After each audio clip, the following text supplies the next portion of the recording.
आप देख रहे हैं एसडीएम न्यूज़। मैं हूं रियाद अंसारी।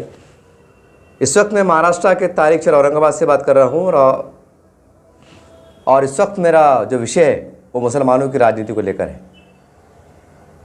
आज लगभग पूरे महाराष्ट्र की जो लोकसभा की सीट की सूरत हाल है वो सामने आ चुकी है और इसमें मुस्लिम नुमाइंदगी का तनासुब क्या है, भागीदारी क्या है, ये भी आपके सामने आ गई है। और कल मैंने औरंगाबाद के माजी खासदार चंद्रकांत खैरे साहब का इंटरव्यू कवर किया था। उसके ऊपर काफ़ी कमेंट्स आए हैं। कमेंट्स 90% मैं समझता हूँ नेगेटिव है और उसके अंदर फिर वही पुरानी बात को दोहराया गया है कि भाई पहले आप क्या सोचते थे, पहले आप क्या करते थे। कुछ पुरानी बातों को, कुछ पुरानी मुर्दों को उखाड़ा जा रहा है कि भाई शागर में एक बार दंगा हुआ था। बहुत कमेंट्स के ऊपर डिटेल पढ़ा मैंने, क्योंकि ये औरंगाबाद से बनाया जा रहा है तो जाहिर सी बात है मैं औरंगाबाद ज़िले की ज़्यादा बात करूँगा, क्योंकि जहाँ के मुकामी लोग इस चैनल को देखते हैं तो जाहिर सी बात से उनकी सोच तो ये रहती होंगी कि भाई हमारे शहर में, ज़िले में क्या चल रहा है, पहले ये बताइए। ये एक नेचुरल बात है करके मैं ज़्यादातर औरंगाबाद की राजनीति पर ही फोकस करूँगा और इशारे में थोड़ा महाराष्ट्र, थोड़ा देश की तरफ भी जाऊँगा ताकि आपकी बहुत सी बातें समझने में आसानी हो जाए। कि देखिए, आज लगभग मुख्तलिफ चैनल के कमेंट्स पे अगर हम पढ़े, यूट्यूबर बोलिए, सोशल मीडिया बोलिए, नेशनल टीवीज़ बोलिए, जो भी है, तो सबके ऊपर कहने का इस तरह की बातें होती है। लेकिन सच में जो हमारे बड़े ज़िम्मेदार हैं, मुसलमानों के जो तंजीमों के जो मुख्तलिफ नामों से जाने पहचाने जाते जो ज़िम्मेदार हैं, वो आज भी कहीं ना कहीं जो उनकी ज़िम्मेदारी है, जो उनका फ़र्ज़ है, वो बिल्कुल नहीं निभा रहे हैं और मुसलमानों को बिल्कुल अल्लाह के रहम करम पे छोड़ दिया गया है और एक तरह की पता नहीं कौन सी खामोशी इख्तियार की गई है। ऐसा माहौल चल पड़ा है। अब सवाल ये है, मेरा एक सवाल बड़े अदब एहतराम से है और तमाम मुसलमानों से है कि देखिए, अगर मैं आपको एग्ज़ाम्पल दूंगा, अगर थोड़ी देर के वास्ते मान लो कि कांग्रेस, राष्ट्रवादी कांग्रेस और शिवसेना का अलायंस नहीं होता, यानी कि इनकी महाविकास आघाड़ी नहीं बनती, यानी कि अलग रहते, तो आज क्या सूरत हाल रहती लोकसभा की। फिर वही पुरानी बात दोहराई जाती कि भाई शिवसेना फ़िरका परस्त है, हम सेकुलरवादी हैं, हमको वोट दो, उनको मत दो। और जाहिर सी बात है, अगर ये इनका गठबंधन नहीं होता तो जाहिर सी बात है फिर शिवसेना भाजपा एक साथ ही रहती, जैसा पहले रहते थे। एकदम साफ सुथरी बात है। यानी कि आज सेकुलर पार्टियों ने अगर शिवसेना के साथ हाथ मिला लिया है तो कहा जा रहा है कि भाई दो, वोट दो, सारी बात है। लेकिन सवाल ये है कि मुसलमान इतने बेबस क्यों, मुसलमान इतने बेवजन क्यों, और हम हमारे फैसले जो जमहूरियत ने हमको दिया है हम उसका इस्तेमाल कर रहे क्यों नहीं। अगर यही फैसला महाराष्ट्र में आज भी, चाहे लोकसभा हो, विधानसभा हो, कॉरपोरेशन हो, मुसलमान अगर अपने बल पे ले, चाहे शिवसेना हो या भाजपा हो, कि भाई चलिए हम आपके साथ बातचीत को बैठते हैं टेबल के ऊपर, महाराष्ट्र में इतनी सीट है, मुख्तलिफ अज़ला जात में हमारी इतनी नुमाइंदगी है, इतनी हमारी आबादी है कि 15% है, क्या 20% है, क्या 30% है, हम आपको जिताने का काम करते हैं, हमारे मसाइल ये है, हमारी भागीदारी क्या रहेंगी, आगे चलकर मुख्तलिफ कमीशन की जो मंडल रिपोर्ट होती है, कमेटी होती है, हमको कहाँ पर बिठाया जाएगा, हमारी योजनाएँ आती है उसके ऊपर लाएमल क्या रहेगा, हम कर सकते हैं। लेकिन मुसलमान पता नहीं उसका डर खौफ हो गया है कि मुसलमानों के फैसले भी कहीं ना कहीं सेकुलर पार्टियाँ कर रही हैं, जिसको हम कांग्रेस पार्टी और राष्ट्रवादी पार्टी के नाम से जाने पहचानते हैं। यानी ये पार्टियाँ शिवसेना से, भाजपा से अलायंस करती हैं और मुसलमान भी ये कहते हैं कि चलो भाई हालात के हिसाब से हमको चलना है। तो फिर बात तो वही आ रही है ना, घुमा फिरा के, यानी हमारे फैसले, यानी मुसलमानों के फैसले कहने की कांग्रेस पार्टी या शिवसेना वाले कर रहे हैं, राष्ट्रवादी पार्टी कर रहे हैं, क्योंकि आप उनको सेकुलर समझ के उनके पीछे लब्बैक बोल रहे हैं, उनके पीछे जा रहे हैं। और उनके बोलने फिर जो महाविकास आघाड़ी के जो उम्मीदवार है, जैसा औरंगाबाद में चंद्रकांत खैरे साहब है, या पूरे महाराष्ट्र में जहाँ जहाँ उम्मीदवार रहेंगे वहाँ पर आप वोट करेंगे। समझ रहे हैं बात को आप? बहुत कहने को बात तरह छोटी दिख रही है, लेकिन अगर डीप पे जाते हैं ये बात बहुत बड़ी है और मुसलमानों के लिए बहुत बड़ी बात है। ये नहीं कि जो सेकुलर पार्टियों को मुसलमान 30-50 सालों से आजमाते आए, उन पर भरोसा करते आए, आज उन्होंने महाराष्ट्र में 2 गुट बने, एक शिंदे गुट और उदय ठाकरे साहब गुट, ठीक है। तो उदय ठाकरे गुट साहब के साथ जो कांग्रेस राष्ट्रवादी गई वो एक उनका अलायंस अलग बना, और शिंदे गुट का जो बना राष्ट्रवादी का अजितदादा पवार वो अलग बना, कहने के मुसलमान के साथ जुड़े हुए हैं। और ये पार्टियां कहीं ना कहीं शिवसेना को और बीजेपी को जो है तो लीड कर रहे हैं, उनको साथ दे रहे हैं, उनके साथ चल रहे हैं। क्योंकि राष्ट्रवादी कांग्रेस और कांग्रेस का जो और शिवसेना का अलायंस है, इसमें कहीं ना कहीं शिवसेना अपने आप को बढ़ा पाती है, यानी बड़ी पार्टी के तौर पर उभर के आ रही है और है भी। इसी तरह से अगर शिंदे गुट में चले जाते हैं तो भाजपा जो बीजेपी है वो अपने आप को कहीं ना कहीं एक बड़ी पार्टी के रूप में देख रही है, मानती है, क्योंकि सेंटर में भी वो है और जाहिर सी बात स्टेट में भी उनका काफ़ी दबदबा है। अब इनके साथ जो पार्टी के साथ मुसलमान जुड़े हुए हैं, तो जाहिर सी बात है कि कहीं ना कहीं शिवसेना को एक तरफ मजबूत कर रहे हैं और एक तरफ बीजेपी को मजबूत कर रहे हैं। यानी उनकी अपील पर, उनकी लब्बैक पर, उनकी बात पर जो भी है, हम जो है तो अभी से हमने चुनावी सरगर्मियाँ तेज़ कर दी हैं कि हमें चुन के लाना है। कोई कह रहा है कि शिंदे गुट को चुन के लाना है, कोई कह रहा है ठाकरे गुट को चुन के लाना है, ये सारी बात चल रही है। लेकिन सवाल ये है कि अगर यही फैसला अगर मुसलमान हर ज़िले से एक कोर कमेटी बनाकर अगर ज़िला जाति लेवल पर, जैसा औरंगाबाद है, नांदेड़ है, जालना है, परभनी है, नांदेड़ करे, जो आपको ठीक लगता आपके हल्के जात के हिसाब से, ज़मीनी हिसाब से, क्योंकि कई कई कैसा होता है, कोई भाजपा का उम्मीदवार है, चाहे खासदार है, आमदार है, तो उसका दबदबा रहता है, वो चुन के आता है, कुछ भी हो जाए, इधर सरकार किसी बनो, वो चुन के आता है, बिल्कुल चुन के आता है, ये सच्चाई है। कुछ कुछ सीटें महाराष्ट्र में ऐसी है, शिवसेना का भी हाल है, कुछ नेता ऐसे रहते हैं कि बराबर चुन के आते हैं, भले सरकार बने ना बने कुछ भी, लेकिन चुन के आते हैं। तो कुछ ऐसे फायदे के एतबार से भी हमको अब उठना पड़ेगा।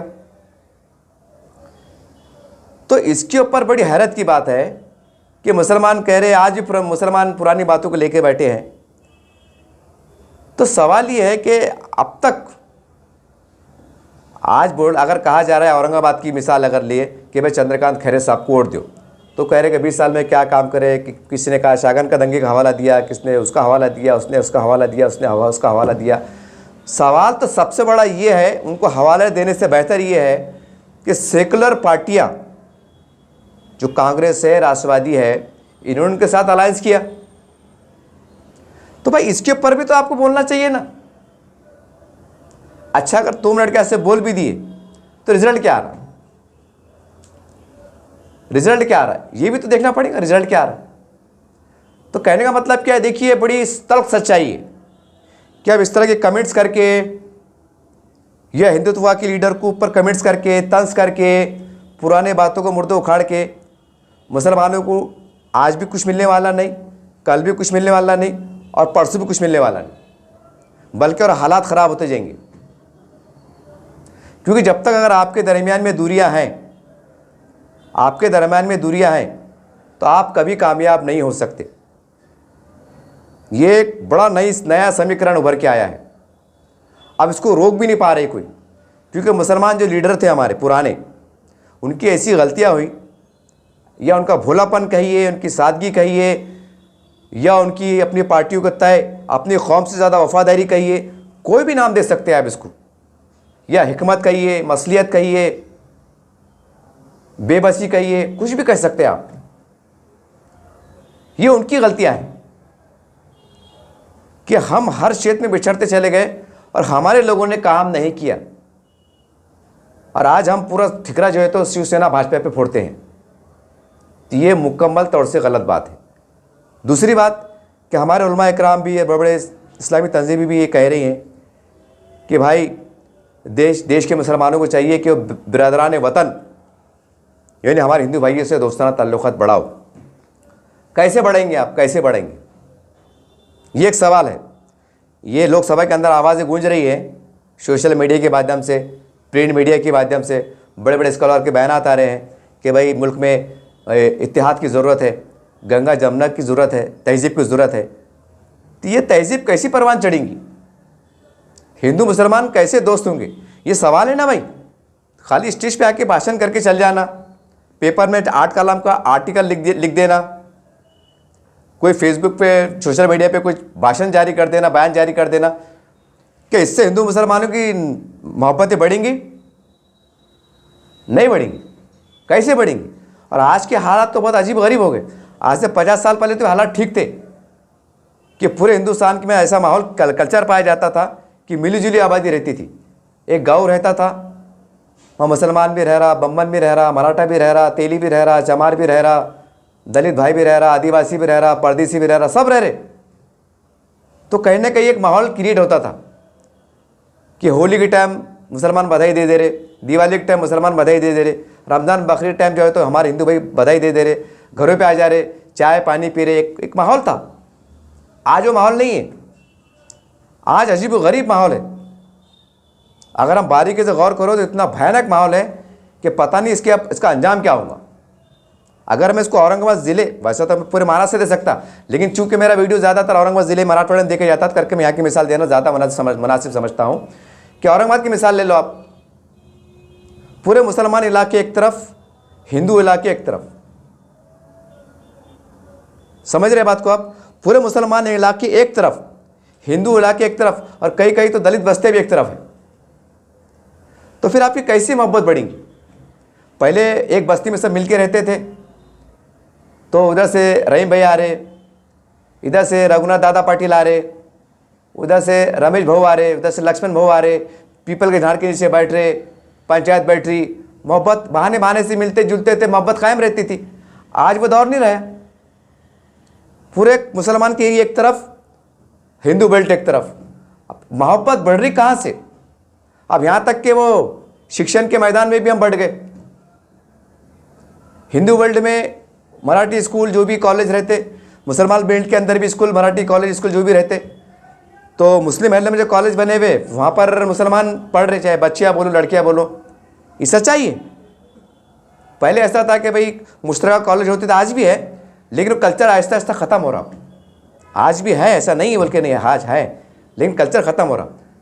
तो मुस्लिम महलों में, मुस्लिम इलाकों में मुस्लिम कॉलेज, मुसलमान बच्चे, लड़कियाँ जो भी पढ़ रहे, हिंदू इलाकों में हिंदू लड़के कॉलेज से लड़कियाँ पढ़ रहे, जो भी है अपने अपने हिसाब से। यानी कि अगर पहले कॉलेज में मुसलमान हिंदू मुसलमान मिलके रहते थे तो वहाँ से भी कम से कम एक दोस्ती परवान चढ़ती थी।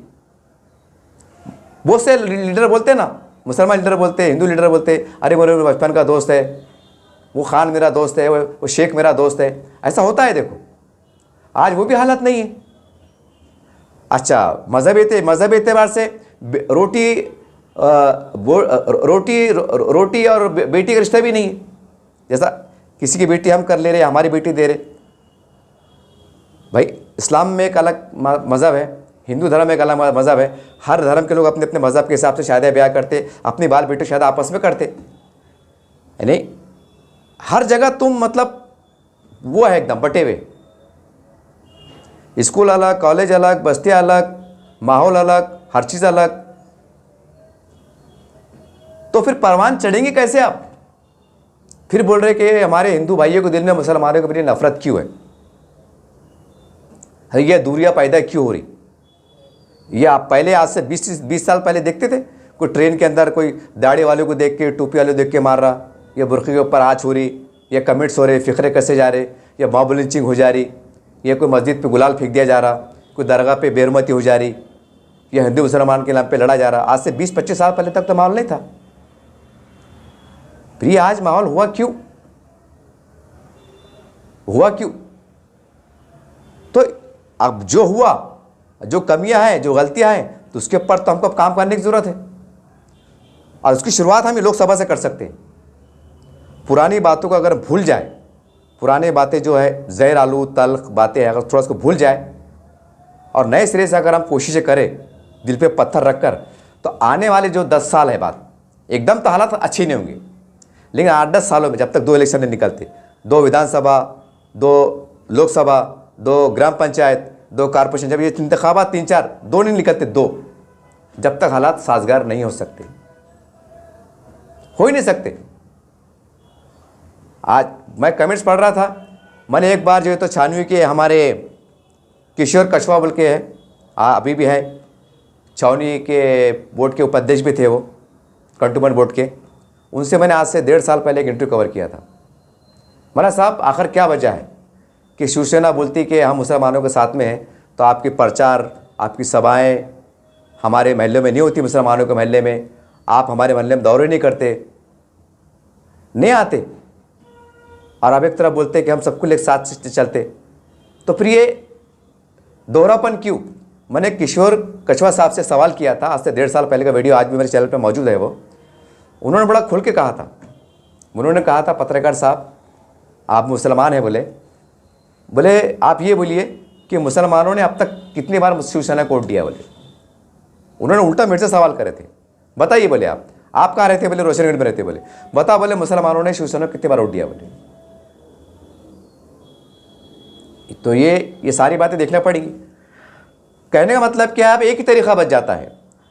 अगर इस देश में अगर सच में अगर हमको हिंदू मुस्लिम एकता को लेकर चलना है, गंगा जमुना तहजीब को लेकर चलना है, और मॉब लिंचिंग वाक़यात ना हो, दंगे ना हो, फिसाद ना हो, चंद मुट्ठी भर शरपसंद अनासिर पे अगर हम लगाम लगाना चाहते हैं, उनकी साजिशों को, उनकी कोशिशों को अगर नाकाम बनाना चाहते हैं, तो हमें चाहिए कि जो हमारे मुस्लिम बहुमल इलाके हैं पूरे महाराष्ट्र में या पूरे भारत देश के अंदर, आप अपने अपने एतबार से, ज़िले के एतबार से या राज्य के हिसाब से फ़ैसले ले, और मुसलमान वहाँ के फ़ैसले खुलकर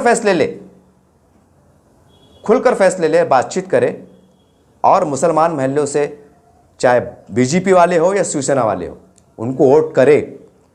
अगर कहीं 50,000 मुसलमानों की आबादी है, वहाँ अगर 30,000 अगर बीजेपी को वोट मिलते हैं या 30,000 अगर शिवसेना को वोट मिलते हैं, तो ये एक आखिरी रास्ता बचा हुआ है कि हम हिंदू मुस्लिम एकता को ताकतवर बना सकते हैं।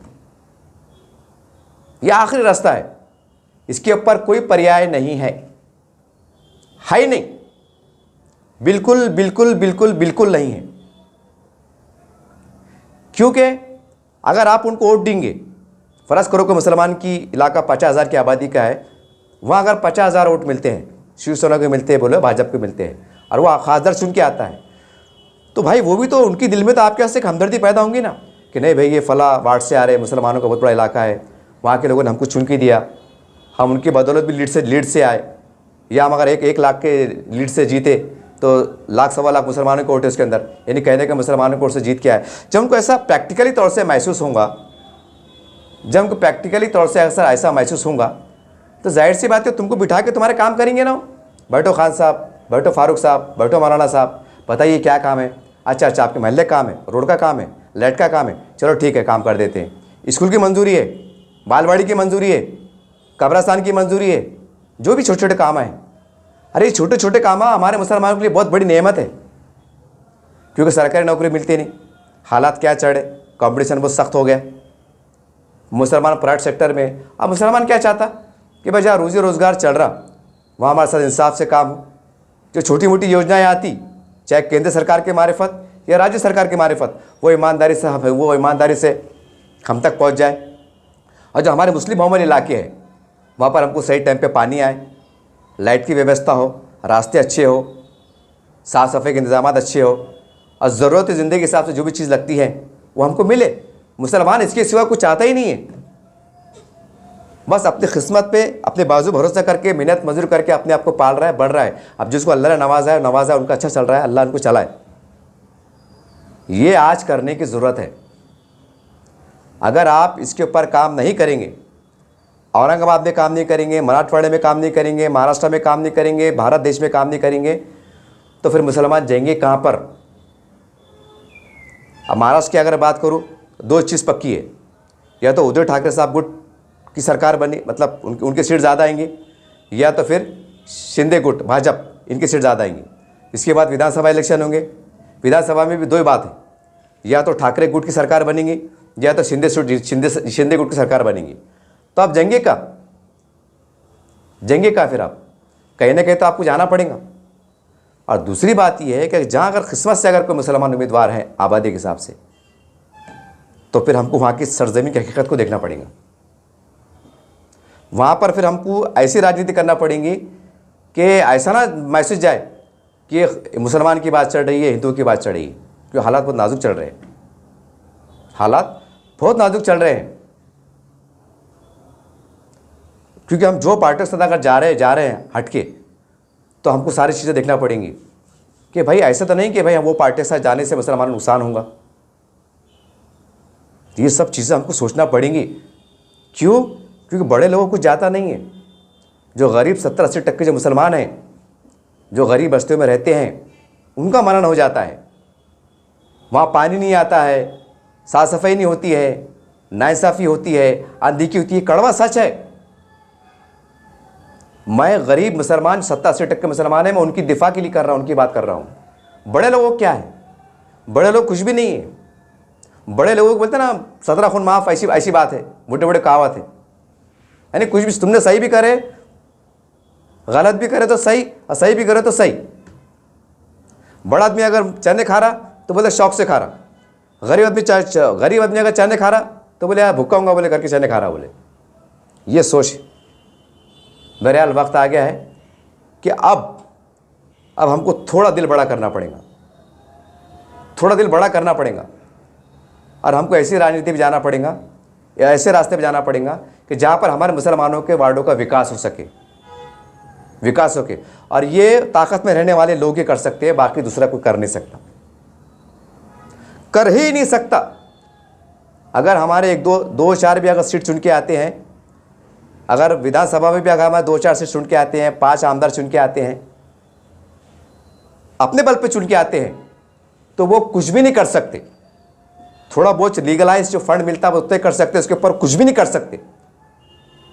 सिर्फ कभी कभी जज्बात की राजनीति हो जाती है, हिंदू मुस्लिम की राजनीति हो जाती है, उसको बुरा बोल देता है, उसको बुरा बोल देता है, टालियां बज जाती है, टाइम पास हो जाता है, पासल निकल जाते हैं। बस ये सच्चाई है। और मुसलमानों का विकास जगह पर रह जाता है। यह है सच्चाई। तो हमें ऐसा माहौल क्रिएट करना पड़ेगा। पहले तो हमें उनके साथ जुड़ के उनको एतमाद में लेना पड़ेगा, चाहे भाजपा वाले हो, सेना वाले हो, कि साहब पुरानी बातें बोल के, पुरानी बातें आप भी भूल जाइए, पुरानी बातें हम भी भूल जाते हैं, चलो नए हालात में नए रास्ते तलाश करते हैं। ये हमें बहुत ज़रूरी है, बहुत ज़रूरी है। मैं आपको एक मिसाल देना चाहूँगा कि हमारे शहर में अक्सर हम देखते हैं एक नए कलेक्टर साहब आते हैं, तो क्या होता है, हम अक्सर देखते हैं कुछ मुसलमान संगठन के लोग, कुछ मुसलमान नेता, कुछ कार्यकर्ता जाके उनको फूल हार देते हैं, शाल उड़ाते हैं। तो मेरा सवाल ये है नेचुरली तौर से कि जो मुस्लिम संगठनाएं बोलो, लीडर बोलो, या कार्यकर्ता बोलो, या आम लोग बोलो, वहाँ जाते हैं, कलेक्टर साहब को सत्कार करते हैं। क्यों करते हैं आप? अरे भाई कलेक्टर साहब है, उनसे तो क्या तुम्हारा ज़्यादा लेना देना? सोचिए आप ये सोच के जाते हैं ना कि हमारे कलेक्टर साहब है, चलो भाई हम एक सामाजिक काम करने वाले हैं, कल को हमको इनकी ज़रूरत पड़ने वाली है। एक तारुफ होता, इंट्रोड्यूस होता कि साहब मैं फ़ला पार्टी का हूँ, फ़ला संगठन का अध्यक्ष हूँ, ये हूँ वो हूँ, आपका स्वागत है, आपका वेलकम है औरंगाबाद शहर में, आप यहाँ के ज़िला कलेक्टर हैं शहर के। एक हमवार किया जाता है, खुरबत बढ़ाई जाती है, जान पहचान बढ़ाई जाती है, ताकि सरकारी कामों में योजनाएं जो आती हैं, जो कलेक्टर के पावर होते हैं, तो वो उसके ज़रिए से, पहचान के ज़रिए से, एक अच्छाई के ज़रिए से हम जो है तो हासिल कर सके एक कानून के दायरे के अंदर। यही मकसद होता है, दूसरा कोई मकसद नहीं होता। दूसरा क्या मकसद है फिर आपका? कि 2 नंबर धंधे क्या है? फिर वैसा खड़े भी नहीं करते हो ऐसे लोगों को। हमारी एक बात है ना, मैं मकसद ये रहता ना कि भाई चलो इनसे हमको ज़रूरत पड़ती, हमको उनको आधी रात को ज़रूरत पड़ती, कलेक्टर साहब से करके वहाँ जाते, फुलार देते, जान पहचान करते, चेहरा पट्टी होती, अरे बोलते अच्छा बैठी विजिटिंग कार्ड देते, होता ना। इसी तरह जब नए पुलिस कमिश्नर साहब आते, कई मुसलमान लीडर, कई मुसलमान संगठनाएं, कार्यकर्ता है, पुलिस कमिश्नर साहब का इस्तेकबाल करते, या पीआई साहब आते वार्ड सतह पे, उनका इस्तेकबाल करते, शाल डाल दी जाती, फूल दे के जाते, क्या बोलते साहब आप हमारे एरिया के पीआई साहब है, या हमारे शहर के पुलिस कमिश्नर साहब है, आपका सत्कार किया जाता है। क्यों करते आप पुलिस कमिश्नर साहब का इस्तेकबाल? क्यों करते आप तो एक अच्छे नागरिक हैं, फिर आपको क्या ज़रूरत? लेकिन आपके ज़हन में क्या आता? नहीं, हमें पहचान बनाते हैं कि साहब हम फला संगठन के अध्यक्ष हैं, फला पार्टी का मैं प्रेसिडेंट हूँ, वो जिला अध्यक्ष हूँ, उपाध्यक्ष हूँ, शहर अध्यक्ष हूँ, सचिव हूँ, महासचिव हूँ, जो भी है, कार्ड देते हैं, फूल देते हैं, इस्तेकबाल करते हैं, बातचीत करते हैं कि साहब हमारे शहर में आपका स्वागत है, हम आपके साथ मिलकर काम करना चाहते हैं, हमारा लाइन ऑर्डर का जो भी मसला रहेगा हम आपके साथ आपसे मदद लेकर हम काम करेंगे। यही तो बातचीत होती है ना, मकसद तो ये होता है। फिर और इसके पीछे क्या मकसद होता है कि खाली फ़ोटो खिंचाना? अच्छा, फ़ोटो खिंचा भी लिए तो आपका फ़ायदा क्या हो रहा है उसके अंदर? क्योंकि वो कमिश्नर साहब है, बड़े अधिकारी है, जो कलेक्टर साहब होते हैं, कमिश्नर होते हैं, कई 50 उनके पास आते जाते, उनको खुद नहीं मालूम रहता कि हम कितने ज़िले में नौकरियाँ कर रहे हैं, कितने ज़िले में हमारे तबादले हो रहे, कितने बड़े VIP हमारा आके जा रहे, फूल लेके जा रहे, भूल भी जाते हो। उनके दिमाग में ये रहता है कि भाई मैं जिस शहर का मैं कलेक्टर हूँ, कमिश्नर हूँ, मेरे शहर का मुझे देखना है, अब मुझे क्या काम करना है, कैसे काम करना है, उनका फोकस उसके ऊपर रहता है। कहीं आते कहीं जाते, और वो सबको लेके भी चलते, उनकी एक जिम्मेदारी होती है, वो अपने फ़र्ज को निभाते भी हैं बेहतर तरीके से। इसी तरह से हमारे महानगर पालिका कमिश्नर साहब आते हैं, वहाँ भी लोग जाते हैं, कई माजी नगर सेवक जाते हैं, नगर सेवक जाते हैं, समाज संगठन के लोग जाते हैं, बड़े बड़े लोग जाते हैं, उनको फूल का पेश करते हैं, शाल डालते हैं आपका, और ये कहते हैं आपका स्वागत है साहब, आप नए कमिश्नर नए आयुक्त आए हैं। तो क्यों करते हैं उनका इस्तेकबाल आप? क्यों? इसी बात से करते हैं ना कि चलो भाई हम माजी नगर सेवक है या नगर सेवक है, या हमारे वार्ड के मसले रहेंगे, हमारी जान पहचान रहेंगी, फ़ोन नंबर लेते, फ़ोन नंबर देते। क्यों देते? कि भाई फ़ोन साहब हमारे वार्ड में पानी नहीं आ रहा, पहचान से कुछ काम हो जाते। कभी एक पल के वास्ते आपने सोचा कि जो पुलिस कमिश्नर, जो कलेक्टर, जो भी इसके अंदर इस्तेकबाल कर रहे, तो वो भी तो कहने के हिंदू हैं। मैं जातिवादी की बात नहीं कर रहा, मैं आपको एहसास दिला रहा हूँ कि जब हमारे अधिकारी आते, जबकि आप उनको वोट नहीं करते, नहीं आप उनको पहचानते, वो 3 साल के वास्ते यहाँ हैं, अचानक बदली होती है, अचानक कुछ गवर्नमेंट का कानून ऐसे कि औरंगाबाद के कमिश्नर साहब का नांदेड़ चल जाते, नांदेड़ के परभनी चल जाते, पूरे महाराष्ट्र में, मतलब जहाँ भी उनकी जिम्मेदारी वो बराबर काम करते रहते। शायद वो भी भूल जाते, शायद हम भी भूल जाते, कुछ कई अगर खास दोस्ताना ताल्लुकात होगा तो याद रह जाती पुरानी बातें, यादें, नहीं तो वो भी भूल जाते, हम भी भूल जाते। शहर बहुत बड़ा है, देश बहुत बड़ा है, हज़ारों लाखों की आबादी, किस उसको याद रखते बैठेंगे? कहने का मतलब क्या है, जो पुलिस कमिश्नर साहब है, महानगर के कमिश्नर है, कलेक्टर है, विभागीय आयुक्त है, उनका इस्तेकबाल करते, तो ये सोच के करते ना कि भाई इनसे हम जान पहचान बढ़ाकर अच्छे अंदाज से हम हमारे शहर के विकास के लिए काम करेंगे, हमारे भी वार्ड का विकास होगा, हमारे कुछ समस्या रहेंगी तो हम उनके सामने पेश कर सकेंगे। तो यही समझ के साथ आप राजनीति में क्यों नहीं चलते? कहने भाई खैरे साहब है या BJP के लोग हैं या खासदौर खड़े हुए हैं या आमदार खड़े हुए, ये चुन के आना ही आना है, ये चुन के आने आना है, चलो भाई इनके साथ हम इनको सत्कार करो, इनका स्वागत करो कि साहब आपका स्वागत है, आपको टिकट मिला है, आप बिल्कुल हम आपके साथ में हैं, आप फिक्र मत करो।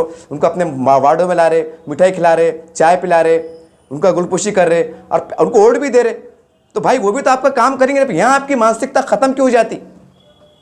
जो सरकार चलाने वाले हैं, जो सरकार में है, जिनके असर से, रुसूख से, जिनके GR से, जिसके मंत्रिमंडल के फैसलों से प्रशासन के अधिकारी काम पे लगते हैं, काम करते हैं, तो वहाँ उनको आप थड़ मार रहे। और जो सरकारी अधिकारी जिनका कोई ज़्यादा रूल नहीं है, वो बेचारे अपने कानून कायदे से बिल्कुल, उनके तबादले होते हैं, आते हैं, जाते हैं, अपनी ड्यूटी फ़र्ज को अंजाम देते हैं और निकल जाते हैं। तो आप उनके पीछे पीछे साफ करते हैं। क्यों करते हैं? कि आप ये चाहते हैं कि हम मिल के काम करें। अच्छी बात है, कोई बुरी बात नहीं है। तो फिर ये सोच तुम राजनीति पे क्यों नहीं रखते कि भाई शिवसेना खाए तो क्या हुआ, भाजपा पे क्या हुआ? भाई जैसा ये हिंदू है वैसे वो भी तो हिंदू है। मैं हिंदू मुस्लिम की बात नहीं कर रहा, सिर्फ एहसास दिलाना चाहता हूँ कि कैसा मुसलमानों को वर्गलाया गया, कैसा मुसलमानों को 75 साल में जो है तो जैसा फंसाया गया कि एक तरफ हिंदुत्व को, मतलब हिंदुत्व को टारगेट करते हैं, हिंदू लोगों को बुरा वाला बोलते हैं, उनकी लीडरशिप बुरा बोलते हैं, जो मुट्ठी भर चंद लोग होते हैं। अरे भाई क्यों बोल रहे? अरे एक घर में अगर 4 बेटे हैं, एक बेटा दारू पीता, एक बेटा हाफिज साहब बनता, आप क्या करते आप? तो ऐसा उनकी राजनीति भी है ना। अरे भाई अगर 100 लीडर है तो 2-4 लीडर रहेंगे तंग नज़र, जो भी रहेंगे, तो कोई हैरत की बात नहीं है। लेकिन हम खिरबतदारी बढ़ेंगे तो वो लोग भी उनकी लीडर समझेंगे ना। अरे बाबा, अरे बहू, अरे दादा, अरे हमारे क्षेत्र के वो वोटर है बाबा, हमारा वोट बैंक है, 2 लाख मतदार है, 1 लाख हमको पढ़ते, हम चुन के आते, तो वो भी उनकी जो कट्टर, जो सत मौकूफ़ रखने वाले लीडरान हैं, तो उनको समझा सकते ना अकेले बैठ के कि बाबा हम ये काम नहीं कर सकते, या ऐसा मत बोलो, गैर ज़रूरी बयानत मत दो, मिल के चलो। उनकी दिली पिघलिंग हो यार, जब मुसलमान अपने साथ में आ गए तो छोड़ो हिंदू मुसलमान करना, चलो विकास की बात करते हैं, चलो डेवलपमेंट की बात करते हैं। तो ये करना पड़ेगा। इसके सिवा कोई रास्ता नहीं है, कोई रास्ता नहीं है। आप बोलिए, अगर आप शिंदे गुट के साथ नहीं जा रहे, उद्धव ठाकरे साहब गुट के साथ नहीं जा रहे, फिर कहाँ जा रहे हैं आप? कहाँ जा रहे हैं आप? रास्ता ही नहीं कुछ। और फिर कल को जब आप उनसे जुड़ेंगे नहीं, अपनी भागीदारी बताएंगे नहीं, ताल्लुकात बढ़ेंगे नहीं, तो फिर कल को अल्लाह करे अच्छे बुरे हालात आते, तो हम कैसा मौसम नुमाइंदगी कर सकते? कैसा हम वर्ड से फ़कस बजकते कि साहब हमने आपको वोट दिए, आप हमारे महल्ले में आए थे, हमारे 1.25 लाख वोट आपको है, हमने आप पे विश्वास किया, आपके हम पे भरोसा किया, आज हमारे हालात ही चढ़े। आप सरकार से बात कीजिए, एक मिसाल जैसा कोई योजना आती है, हम जाके लड़ सकते हैं, भिड़ सकते हैं कि साहब। तो ये चीज़ को देखना पड़ेगा। अब ये हिंदू मुसलमान को लपेट के रख दो, और जैसा हम एक जो सरकारी अधिकारी होते हैं, बड़े बड़े क्लास 1 ऑफिसर, पुलिस कमिश्नर है, महानगर पालिका कमिश्नर है, कलेक्टर साहब है, विभागीय साहब है, जैसा हम बिला तफरीक बगैर दिल में भेदभाव रखे एक आदर के साथ सम्मान सबकी रिस्पेक्ट करते हैं, हालांकि हम उनको वोट नहीं देते हैं, लेकिन क्या बोलते नहीं, अधिकारी कुर्सी बैठे हुए, इनके एक दस्तखत से हमारे काम हो जाएंगे, उनके तो पावर रहते हैं, तो आप उनके साथ बड़े अच्छे अंदाज से पेश होते हैं। तो इनके साथ भी पेश होने की करने में क्या बुरी बात है? जैसा उनके साथ अंदाज से पेश होते हैं तो जाहिर सी बात है आपके 4 काम निकल जाते हैं, कानून के ज़रिए से जो भी कानून के तहत जो हो सकते हैं वो निकल जाते हैं। अगर राजनीति में इनके साथ जुड़ते हैं तो 100 काम निकलेंगे ना, यहाँ तो 4 काम निकलेंगे, क्योंकि उनको जवाब देना पड़ता अधिकारी को कि भाई तुमने फैसला कैसे लिए, या अगर बड़ा फैसला ले रहे तो ऊपर आवाज़ पेश करते हो कि साहब ये मुसलमानों का एक वक्त आया था, एक निवेदन आया था, उनकी मांग ये, अब तुम क्या बोलते हैं? अक्सर देखते देखो क्या बोलते हैं, भाई निवेदन दिया गया, किसको दिया गया? भारत सरकार को दिया गया, महाराष्ट्र सरकार को दिया गया, कलेक्टर के मारिफत में, विभागीय आयुक्त के मारिफत में, या कमिश्नर के मारिफत में, किसको दिया गया? सरकार को दिया गया। अरे कहने का मतलब क्या है कि अधिकारी भी जो बड़े बड़े अधिकारी है तो वो भी तुम्हारा निवेदन लेके रिकमेंड करके ऊपर भेजते कि साहब इसके ऊपर क्या करना, इनकी मांग ऐसी ऐसी है। कहने का मतलब क्या है? सरकार को ही फैसले करना पड़ते हैं, तो सरकार के साथ जाने में बुराई क्यों? और सरकार कौन चलाते? ये नेता खासदार चलाते, आरामदार चलाते, इनके हाथ में रहता सब। नियम से काम करना, कैसा करना, कानून फ्रेम में बिठा के कैसा करना, नहीं होने वाले काम को कैसा एडजस्ट करके लेना, कैसे हालात को संभालना, इनके हाथ में रहता है। अगर हम इतनी छोटी सोच से चलेंगे तो फिर कैसा होना हिंदू मुसलमान का? जैसा मैंने अभी थोड़ी देर पहले कहा कि मुसलमान महल्ले अलग, हिंदू महल्ले अलग, यहाँ तक कि मुसलमानों के महल्ले में कॉलेज अलग, हिंदू इलाकों में कॉलेज अलग, क्या क्या सब हर घर सब अलग अलग। तो भाई फिर हम बड़ी संख्या में आपस से मिलेंगे कैसा मिलेंगे? अच्छा, लोकसभा में जा रहे और विधानसभा में जा रहे, कारपोरेशन में जा रहे, जो छोटे बहुत मुसलमान अगर नेता उभर के जा रहे तो वहाँ पर भी लड़ाई झगड़े कर रहे कि तुमने ऐसा करे, तुमने वैसा करे, तुम फिरका परस्त है, तुम ये है। मतलब यहाँ भी नहीं मिल रहे, विधानसभा भी नहीं मिल रहे, पार्लियामेंट में नहीं मिल रहे, कारपोरेशन नहीं मिल रहे, वहाँ भी हाथापाई चढ़ी, एक से बुरा चढ़ी, तो फिर ये हमारा सत्यानाश तो होगा ना। फिर कहने का मतलब क्या है कि आप मुसलमानों को चाहिए कि जो 75 साल से हमको एक बड़े मुनज़्ज़म तरीके से मीठा जहर दिया गया था, और आज भी क्या चल रहा, अगर ईमानदारी से देखा जाए तो ये कहा जा रहा है कि भाई उद्धव ठाकरे साहब को गुट को वोट देना है। क्यों? तो बोले उसमें राष्ट्रवादी और कांग्रेस शामिल है। मतलब फिर वही आ गया। मतलब अगर उसको दूसरे एंगल से देखा जाए, फिर ऊपर से मीठी गोली, तो भाई हम तुम्हारे जरिए क्यों जाए? हाँ, फिर हम तुम्हारे मोहताज क्यों रहे? कांग्रेस वालों को, राष्ट्रवादी, हम तुम्हारे मोहताज क्यों रहे? हम अपने फैसले खुद करेंगे ना, हम ऐसे फैसले खुद करेंगे। डायरेक्ट शिवसेना से अप्रोच होंगे, डायरेक्ट भाजपा से अप्रोच होंगे, क्योंकि अब तुम आखिरी में हमारा क्या काम करना है, फिर होता नहीं हमारा काम। फिर अगर हम अपनी ताकत मनवाएंगे, क्योंकि तुम्हारे जो है तो कारोबार बोलो, कुछ 19-20 कारोबार बोलो, ये सबकी बात नहीं कर रहा, जो थोड़े बहुत रहते, मामले ख़राब हो जाते। आज कौम की बात होती, मुसलमानों की बात होती। अगर औरंगाबाद की मिसाल लूँ, एक औरंगाबाद की थोड़ी 2-3 वक्फ बोर्ड की ज़मीन है जो है तो सेकुलर लीडरों के पास है, जो गैर मुस्लिम है, पर वहाँ आवाज़ क्यों उठा रहे? वहाँ आवाज़ क्यों? पूरी औरंगाबाद में कई आवाज़ नहीं उठ रही, क्यों नहीं उठ रही भाई? अरे भाई, जिसको कौम का दर्द एहसास है, कम से कम उन्हें तो उठाना चाहिए ना कि भाई ये ज़मीन हमारी है, वापस करो, आधी हमको दो, हमारे लोग घर नहीं रहने को दो। क्यों नहीं बोल रहे? क्यों नहीं बोल रहे? अरे अगर कौम की बात करना है, मुसलमान के दरमियान से आते हैं, मुसलमान के लीडर है, अगर सबसे पहले तो हमारी परेशानियों को देखेंगे और इंडिया लेवल की बातें करेंगे, हमको क्या करने का इंडिया लेवल से करने का? इसमें कोई शक नहीं, इंडिया हमारा देश है, हम भारत से प्यार करते हैं। अरे लेकिन जब हमारे आंग में चड्डी नहीं है, हमारे पेट में रोटी नहीं है, तो हम पहले चड्डी पहनने की फिक्र करेंगे, रोटी खाने की फिक्र करेंगे कि बड़े बड़े बातें करेंगे। औरंगाबाद की मिसाल ले रहा मैं, फेंक दो फालतू बात, मराठवाड़ी की, महाराष्ट्र की छोड़ दो। औरंगाबाद में अगर इतने वक्त में ज़मीन आए और हमारा कोई विकास नहीं हो रहा, तो फिर कैसी राजनीति है, कैसी राजनीति, किसको दोष देंगे? तो बाप में वही हाथ दबावा, किसका पैर दबावा, किसकी चड्डी दबी, किसी कान दबावा, मतलब लोशे लाशे लफड़े। अरे भाई, तो हम हमारे दरमियान में से चाहे उलमा इकराम बोलो, साफ सुथरे लोग, हम देंगे ना कि साहब हम किसके दबे हुए नहीं है ना, हम आपके दबे, हम आपके दबे पे नया वीडियो नया राज बोलो, यहाँ से नया राज क्या, हम आपको वोट देते, हमारा काम करो।